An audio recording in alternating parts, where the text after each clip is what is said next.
नमस्कार दोस्तों, आप सभी का स्वागत है हमारे यूट्यूब चैनल पर। तो आज हम बात करने वाले हैं राजस्थान पुलिस कांस्टेबल की। मात्र आप 30 दिन में कैसे अपनी तैयारी मजबूत कर सकते हैं और सिलेक्शन पा सकते हैं। तो चलिए हम बात कर लेते हैं। आप सर्वप्रथम हम बात करते हैं आपको कौन से टॉपिक पढ़ने चाहिए और अब कितना आपके पास समय है और कितने घंटे आपको पढ़ना चाहिए। तो चलिए हम अभी आपको बता देते हैं सबसे ज़्यादा कौन से टॉपिक से क्वेश्चन पूछे जाएंगे। तो सबसे पहले बात करते हैं हम रीजनिंग की। तो रीजनिंग की बात करें तो सर्वप्रथम आता है कोडिंग, डिकोडिंग और दिशा परीक्षण और कैलेंडर और ब्लड रिलेशन और वेन आरेख और क्लॉक टेस्ट यानी घड़ी, दर्पण प्रतिबिंब, जल प्रतिबिंब, कथन या निष्कर्ष और व्यवस्थित क्रम और मिसिंग नंबर यानी लुप्त संख्या और काउंटिंग फिंगर यानी आपके आकृतियों को गिना और पासा। ये टॉपिक है जो कि आपके सबसे ज़्यादा क्वेश्चन पूछे जाएंगे। और इन क्वेश्चन में अब आपको क्या करना है, प्रत्येक टॉपिक ले लो आप प्रत्येक दिन में, और कम से कम है कोई भी बुक से 50 से 60 क्वेश्चन आप आराम से घर बैठे मिला सकते हो। तो अपना आप ये टॉपिक है क्लियर हो जाएगा। यानी कुल मिला के 13 टॉपिक है, तो 13 दिन में आप आराम से कर सकते हो। एक दिन का आप एक टॉपिक करो तो भी आपके 13 दिन कंप्लीट हो जाते हैं, और फिर आप वापस रिवीजन कर लो इसी टॉपिक का। और इसमें हम बात करते हो सबसे ज़्यादा क्वेश्चन पूछे जाएंगे। तो कोडिंग डिकोडिंग तो फिक्स है, आपके क्वेश्चन पूछा ही जाएगा, एक या दो क्वेश्चन पूछे जाएंगे कम से कम है। रीजनिंग में आपके 42 से 43 सवाल है वो पूछे जाएंगे। बाकी कुछ क्वेश्चन है वो कंप्यूटर के पूछे जाएंगे 16-17 क्वेश्चन, तो उसी में हम बात करेंगे। और करंट जीके में आपको क्या पढ़ना है वो भी हम बात करेंगे। तो इसमें आप अच्छी तरीके से कर ले। ये दर्पण प्रतिबिंब, जल प्रतिबिंब, कथन निष्कर्ष, कम से कम है कथन निष्कर्ष में 2 क्वेश्चन है पूछे जाएंगे, और गणित से आप अच्छी तरीके से कर ले। अब हम आपको बताते हैं आप प्रत्येक टॉपिक में कितने क्वेश्चन करना है।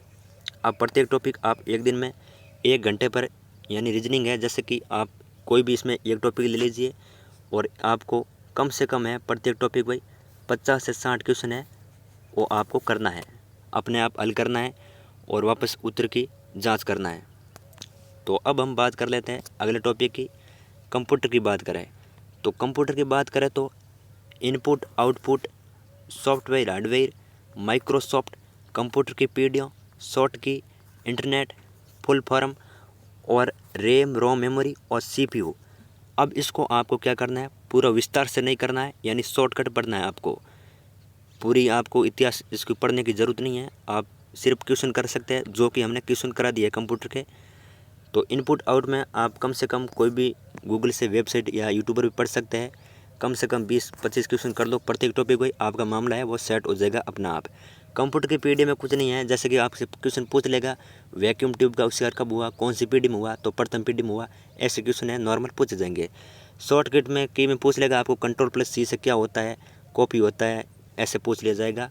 और इंटरनेट से आपसे पूछ लिया जाएगा कि कंप्यूटर का आविष्कार किसने किया, कब किया, ऐसे क्वेश्चन नॉर्मल है पूछा जाएगा। और फुल फॉर्म की बात करें तो आपको कोई भी पूछ सकता है, रैम की, रोम की और सीपीयू की।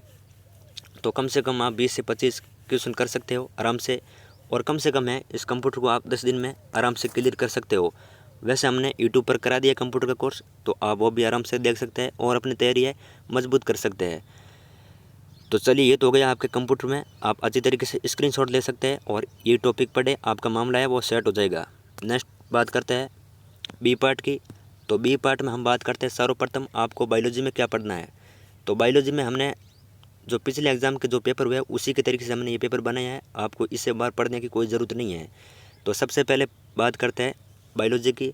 तो बायोलॉजी में आपको मेंडल का नियम पढ़ना है, कोशिका, रोगाणु और मानव शरीर और आनुवंशिकी और ग्रंथियों। इसको आपको पूरे विस्तार से पढ़ने की कोई ज़रूरत नहीं है, आप प्रत्येक टॉपिक भाई कम से कम 15 क्वेश्चन कर सकते हैं। जैसे कि कोशिका की खोज किसने की, कब की, और रोगाणु के बारे में आपसे पूछ लेगा जीवाणु विषाणु से होने वाले रोग, ये आप कर लेना।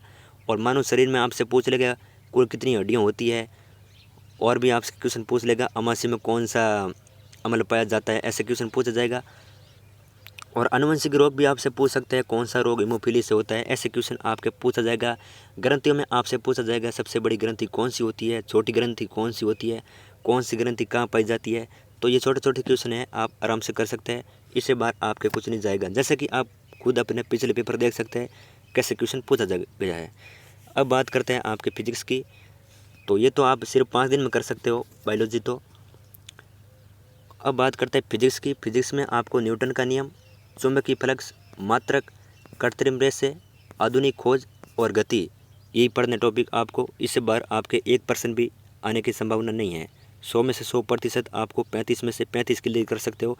लेकिन क्या है, 35 से 35 नहीं होगा, क्योंकि कुछ करंट अफेयर्स आएंगे जो कि अपोज क्वेश्चन होंगे, कहीं से भी पूछा जा सकता है आपको। तो ये आप अच्छी तरीके से कर लेना। मात्रक जैसे कि आपसे पूछ लेगा बल का मात्रक क्या होता है और न्यूटन का मात्रक क्या होता है, ऐसे क्वेश्चन पूछे जाएंगे। अब बात करते हैं केमिस्ट्री की। तो केमिस्ट्री में बात करें यानी रासायनिक विज्ञान, तो इसमें आपको सबसे पहले जो रासायनिक सूत्र होते हैं वो करना है, और प्रोटॉन की संख्या, न्यूट्रॉन की संख्या, रेडियो सर्किता, समस्थानिक और न्यूट्रॉनिक और परमाणु। अब क्या है, इसमें कैसे क्वेश्चन पूछा जाएगा, जैसे कि सोडियम का सूत्र क्या होता है या ऑक्सीजन का प्रतीक क्या होता है, और आपसे कोई भी क्वेश्चन डाल देगा कि प्रोटॉन की संख्या ज्ञात कीजिए, और रेडियो सर्किता की खोज किसने की, या आपसे कोई परिभाषा पूछ लेगा समझताने की परिभाषा, और परमाणु में आपको पूछ रहे खोज किसने की, तो आधुनिक खोज है जो आपको याद करनी होगी। तो ये तो मामला हो गया बी पार्ट का। अब बात करते हैं हम राजस्थान जीके में क्या पढ़ना है। हम करंट जीके की बात करेंगे, अभी हम आपको बता देंगे। तो राजस्थान जीके में आपसे सबसे ज़्यादा क्वेश्चन पूछे जाएंगे वो कला संस्कृति और इतिहास में पूछे जाएंगे। तो इसमें आपको इतिहास पढ़ना है सबसे ज़्यादा, फिर आपको इतिहास पढ़ना है यानी कला संस्कृति, इतिहास और भूगोल। और बजट 2020 में इसमें आपको कम से कम 3 से 4 क्वेश्चन मिलेंगे आपको। तो बजट में हम आपको क्वेश्चन करा देंगे, मात्र 60 से 70 क्वेश्चन कराएंगे, उससे बाहर आपके एक क्वेश्चन भी नहीं जाएगा। तो ये मामला हो गया आपके राजस्थान जीके का। अब बात कर लेते हैं हम करंट जीके की। तो करंट जीके में क्या है, एक बात हम आपको बता देते हैं। राजस्थान जीके है ये आपको शॉर्टकट पढ़ लेना है, ज़्यादा पढ़ने की ज़रूरत नहीं है क्योंकि बहुत लंबा विस्तार है इसका। तो अब हम बात करते हैं करंट जीके। करंट जीके की बात करें तो जनवरी से लेकर अक्टूबर तक आपको पढ़ना होगा। पूरा डिटेल में पढ़ने की कोई ज़रूरत नहीं है।